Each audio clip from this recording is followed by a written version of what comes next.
Welcome to this podcast from the Medical Journal of Australia. My name is Sally Block, the MJA's news and online editor.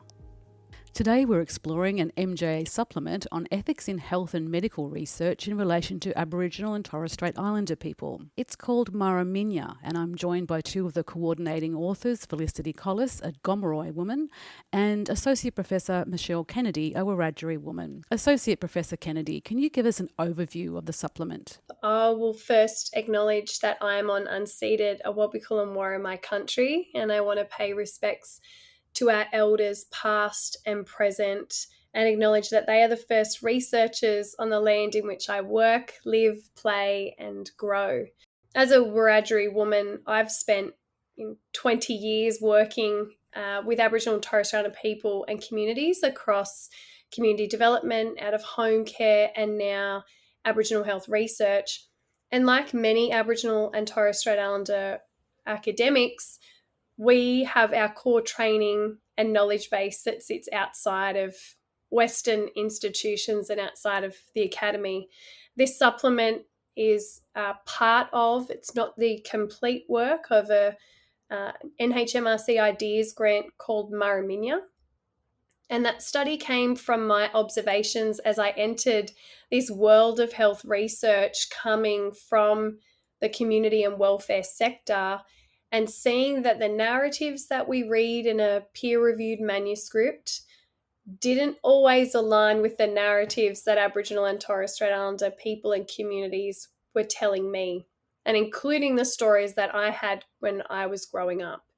And so the project in itself came about back in 2020 in a first COVID lockdown when I had an idea to get an ideas grant to just collect those stories from Aboriginal and Torres Strait Islander communities across the country about what happened when researchers came. I wanted to capture the stories that went behind the peer-reviewed manuscript and maybe the stories that were never privileged in journals, and particularly in journals like the Medical Journal of Australia. And I was encouraged to think a bit broader and encouraged to consider researchers' stories and perspectives as well. And so the project in itself was about saying, okay, we have all these ethical guidelines and principles and practices. We have these wonderful documents that have been driven by what Aboriginal and Torres Strait Islander people want. Let's just take a pause and see how everyone's doing this. How are people actually conducting research? And I'm just very, very lucky that not only I was able to get that funding, but I was really able to get that funding because I had an absolutely stellar team of Aboriginal and Torres Strait Islander health researchers across all disciplines and fields who are authors on this supplement really hold that space with me as someone who was bringing knowledges from the community sector into health research and really help guide the work, but also to then during this journey have an opportunity to be able to pay it forward and bring the next generation of deadly Aboriginal researchers along and have Felicity Collis join us as a PhD candidate. Felicity, tell us about the community voices and experience and perspectives that you were researching. So my background is also as a social worker for the past 14 years, where I've also worked in the child protection space. But I've more recently been in the public health and Indigenous health research space for the past 3 years, completing my PhD on the Murru Minya project that we're about to hear about. And I've been very lucky to be mentored and guided by our incredible Aboriginal and Torres Strait Islander research team, but also the communities that we are partnering with for this project. And so my focus has been more specific to amplifying and privileging the expertise and knowledges of our Aboriginal and Torres Strait Islander communities across the country, and how any calls that we make for systems change should and could be anchored in what is safe and responsive to our communities. Can you expand on that a bit for us?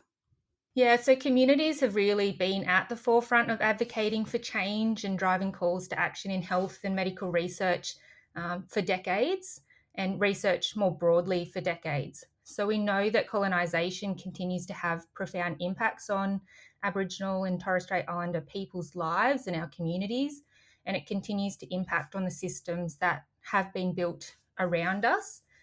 And so whilst these systems aren't built for us, they ultimately aren't safe or protective for us a lot of the time. And so for our communities, we're continuing to advance and adapt around this system, but that inadvertently places burden and more harm on us and on our communities whilst we're trying to work within them. And so the communities that have partnered with us in the Murru Minya study have said that, yeah, research is really important to us and we want research, we love research, but it's not always been beneficial in the current systems. It's not always impactful. It doesn't always have the outcomes that they're seeking or that, have impacts within their communities, in their local context. And so if we're thinking about upholding their rights in research, there is a fundamental right for our communities to also have benefit from research. And so part of that is communities calling for their leadership and involvement throughout all stages of the research process, from idea generation and conception through to research design, implementation, analysis, but also translating those findings into policy and practice, changes in a broader capacity and at that local level as well. So communities want to drive and lead their own research agendas, but the current systems of research don't really allow for this to happen. So currently communities can't be funded to lead their own research or their own research priorities. And so they've told us in the Murru Minya study that they want to be funded to lead their own research or to be partnering on a much more active level within research, not just being those participants or being approached to be participants in research, and to have a much more community-led and community-driven focus where they are having research funds committed to the resourcing and the time that they require to be involved or to be leading their own research as well. And so with that community-led research, who needs to listen? Like what needs to change for that to happen? It's a really big question. And I think some of the findings that Michelle will also share will tell us that it's really multi-layered, it's really complex, and it's really nuanced. And so we need our institutions to reflect and to listen, our funding bodies to reflect and listen. There's many different mechanisms that kind of make up the ecosystem of research. But our voices have always been here, and that's come out really strongly with Murru Minya and with this project, is that we've been here. And so maybe we've had a focus in the past where we're working alongside and we're trying to partner, but now that system needs to adapt and transform again. And so we have some really exciting opportunities for us to be able to do that as a sector, as individual researchers, and different institutions that sit within that sector. And Michelle, I'm sure you'd like to add to that. I was going to say she did a very good job there.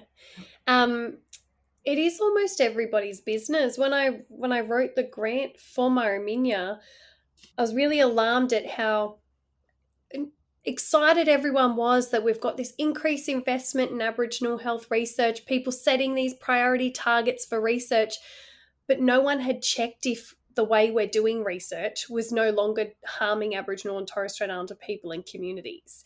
And so when people would talk about ethical research practice or unethical research practice, they would speak about it like it was something that happened long, long time ago. It doesn't sit within this supplement, but part of Felicity's PhD was us sitting with communities yarning about research, and they told us that unethical research is still happening in this country. And so there is that disconnect, because a researcher is being trusted when they write their manuscript, that when they say they did the right thing and they upheld all their ethical requirements, that they were. This research found that we actually don't have mechanisms for monitoring and reporting and evaluating. So no one's actually going back and double checking if a researcher said in the ethics application they would conduct themselves this way, did they do that? But it's also, as Flick was mentioning, it is multi-layered. It isn't just a problem about some individual people that are unethical researchers. Researchers work within an ecosystem that might be a small research team or a large research group. We could be within a faculty or a school within an institution. We are within institutions that are different within themselves. We have a lot of influences that can come in and maybe direct the ways in which we do our work. I know that when I came in from, a community sector to research, I was told very often, no, this is how we do things here. This is how we do things here as researchers. So if the people that are saying this is how we do things here are unethical in themselves, then they're also training people to not uphold ethical governance and requirements. So it isn't a simple solution. We didn't get to the end of this project and say, excellent, we have 5 key recommendations and they're very clear, and we tell this group to do this and this group to do this, and the system will be good. The point is that the system was built without us. This system was built in a different continent and it was brought to our country. We were the first subjects of research in this country, and at no point was the system of research really, really directed by us. So the work that Felicity is talking about is that, our communities are really ready for that. They want to drive research. They know that they have the skills and expertise. We know that we've got a growing cohort of Aboriginal and Torres Strait Islander undergraduates and PhD students and early career researchers. We're focused a lot on that pipeline of research, but we do need to stop and think, well, how do we then give that control to Aboriginal and Torres Strait Islander people and for other people to take a step back? But the system of research also is a quantifying system. They like to know where your peer-reviewed papers are published and what impact factor it is and how many students you have. And so we don't really measure these thing called ethics and the practice of how you're doing the work. So that's where we say the system itself has to do some change as well, because what the system, the academic system, values does not align with what Aboriginal and Torres Strait Islander people value. And it doesn't quantify or value ethical research practice all the time. They say you should do it, but there's actually no measure or monitoring to say, hey, this researcher should get the next grant because they actually do a really good job of their work. They say, how many publications did you get out of that funded project? And so how big is the gap in addressing that between Aboriginal and Torres Strait Islander people and the powers that be that control this? Well, the system itself doesn't, as Felicity said, it doesn't really allow for our communities to apply for research grants in the same ways that institution does. So very simple things, for example, working within a university, I know if I apply for a grant, we have our accounts team. I have a research office that knows how to check my eligibility for the grant and that I'm doing all the right things for that application. I have a legal department that can make sure those contracts are processed and know how research contracts go. We have an infrastructure of research within a university. We actually don't have a similar infrastructure within our community controlled. So what we find is that our community controlled sector are constantly building and adapting in a way to try and protect and to be engaged in research, which is what we've seen in the growth of Aboriginal health and medical research ethics committees. It's a mouthful, in that these have been established to protect our community, not because someone set up an infrastructure and said, we really need this and let's invest and let's wrap around this support around Aboriginal community so we can uphold their rights. We're enacting our rights all the time in research, but not because the system has done anything for us. So if we continue to do business as usual, what the findings in this supplement will tell us is that business as usual means that an individual researcher or institution can decide whether they uphold Aboriginal ethics approval processes. Because Felicity led a scoping review to show that even when we have an ethics committee functioning in a state, researchers may or may not report applying to that ethics committee. That if we keep the system as usual, that an individual researcher can implement their research with an ethical approval process, but possibly not ethical research practices. And even though we have guidelines, what we found with researchers was that maybe they weren't good at some of those ethical principles. So maybe they were good at hiring. We found that they could identify and hire an Aboriginal person to collect data and tick they've done an ethical job, but they may not be very good at going back to a community and doing any knowledge translation of the findings. So when we spoke to communities, they saying, we don't even know what happened. Was it good? They've measured our health. Were we healthy?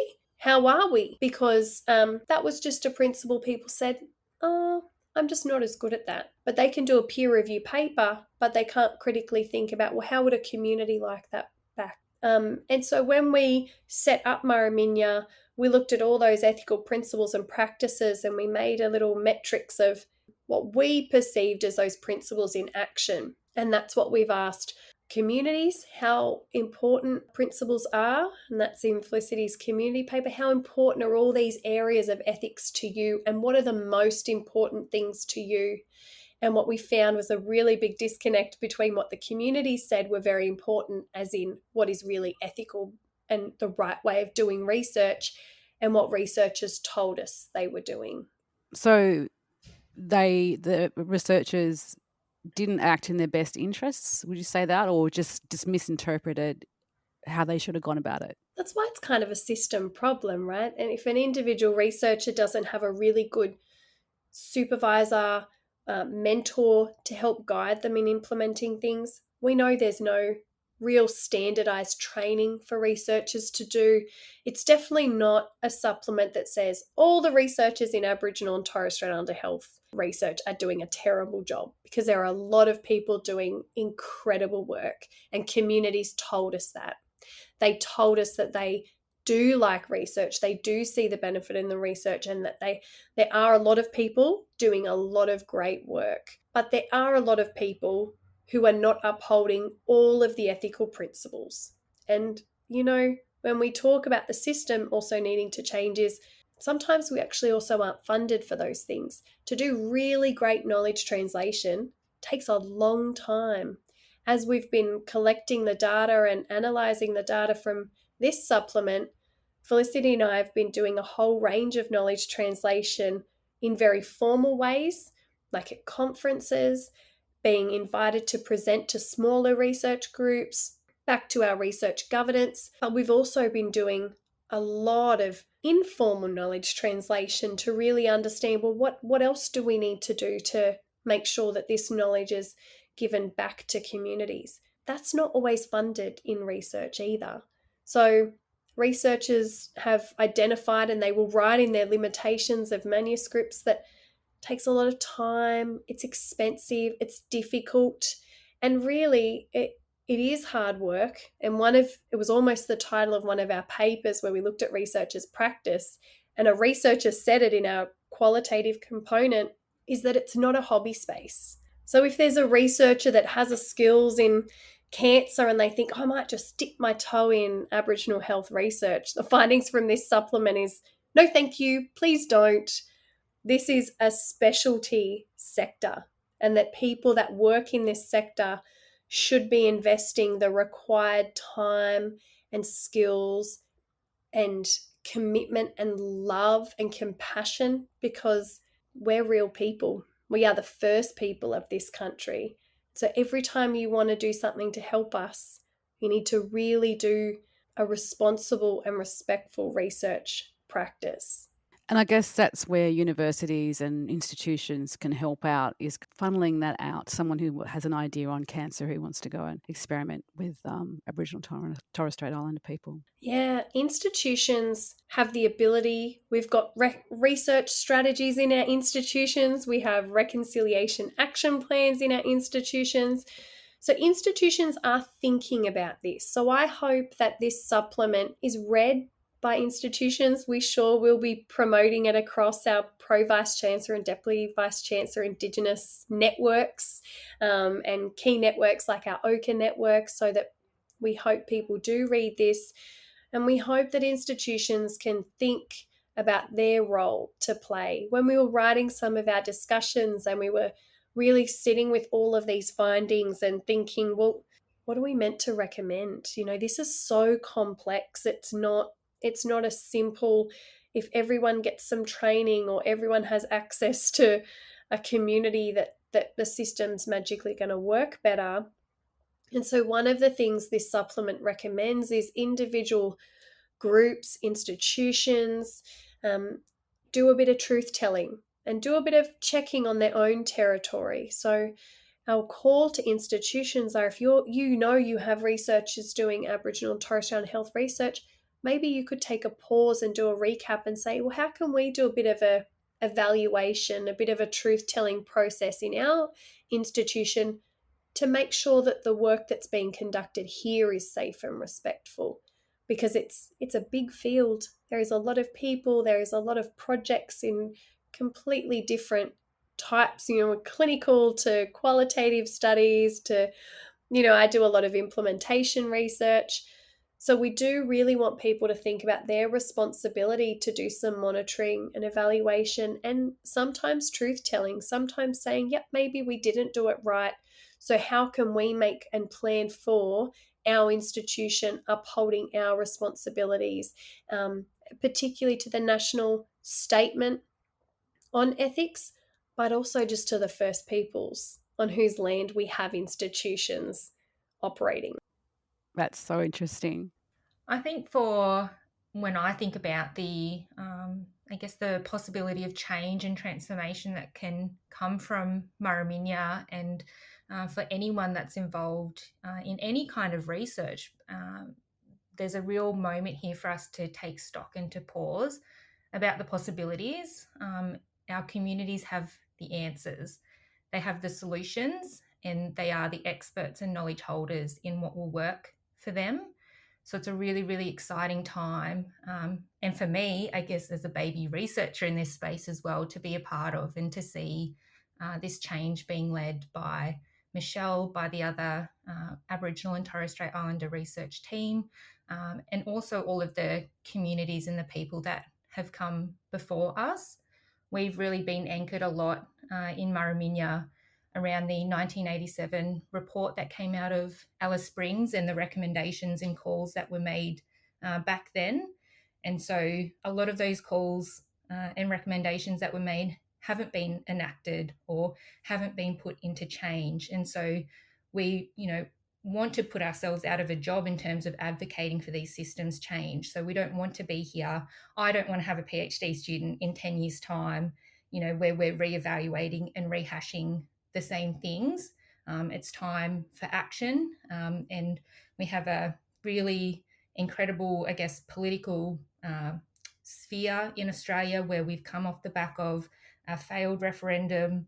And so we continually have these points in time where we can take stock and we can think about what will work for our communities and what it is that they truly want. So it's an incredible project to have been a part of, but also an incredible opportunity for us to really take stock and to learn and to continue to grow as a sector, as individuals, and ultimately give our communities what it is that they're asking for, which is the power and self-determination to truly lead research to where they want to go.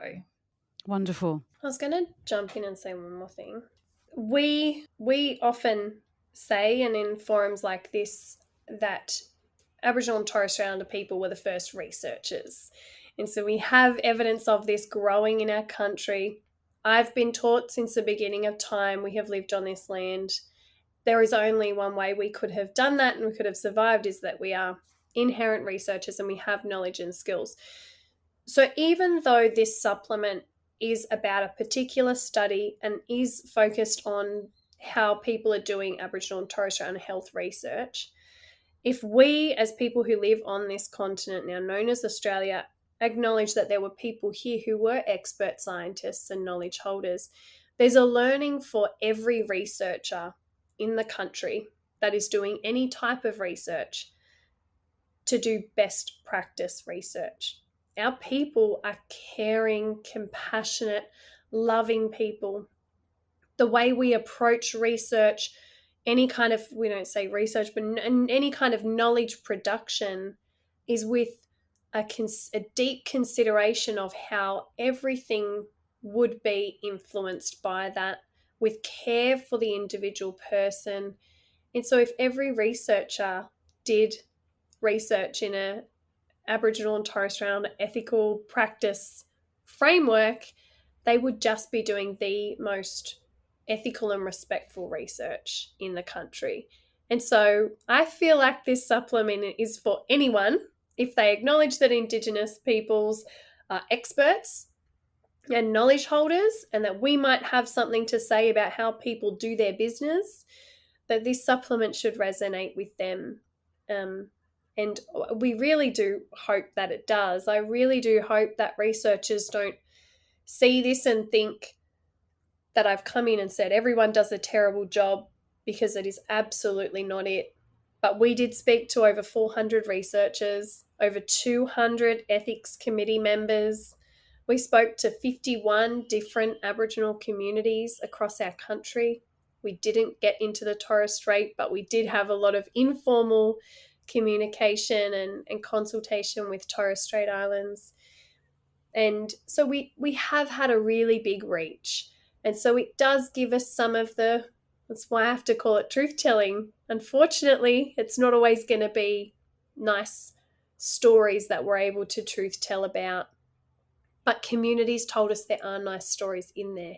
But our communities also told us some of the research that they've engaged with that is the most respectful, that is the most wonderful, is Indigenous-led research. So we know that our people are going to know how to protect our people and respectfully engage our people in research. So there is absolutely a call for more Indigenous-led research, more community-led research, and more opportunities for that. But also, as someone who has non-Indigenous academics work with me, and there's non-Indigenous academics on this project, that we also need really strong allies. And the sector might not give those allies the credit, because if you're not CIA or you're not the first author of those and you are the supporter of that project, that's where some of the sector needs to think about how we're operating. Because if we want to build Indigenous-led, we also need really strong partnerships as well. Alongside this supplement being launched, we have worked with a company called Tuna Blue to develop a community storybook, which is a graphically illustrated storybook for not just Aboriginal and Torres Strait Islander people and communities. I'm sure a lot of my family and friends are going to prefer to read this than my whole MJA supplement, but we've done complementary work for our knowledge translation as just one part of our strategy to ensure that the work in which we've done is accessible across the board. And so we will have that linked on our webpage. If you go to murruminya.com.au, anyone will be able to access that storybook as well, alongside this podcast where we've been able to talk about the project and our supplement, which we are so proud of. Thank you to my special guests, Associate Professor Michelle Kennedy, a Wiradjuri woman, and Felicity Collis, a Gomeroi woman.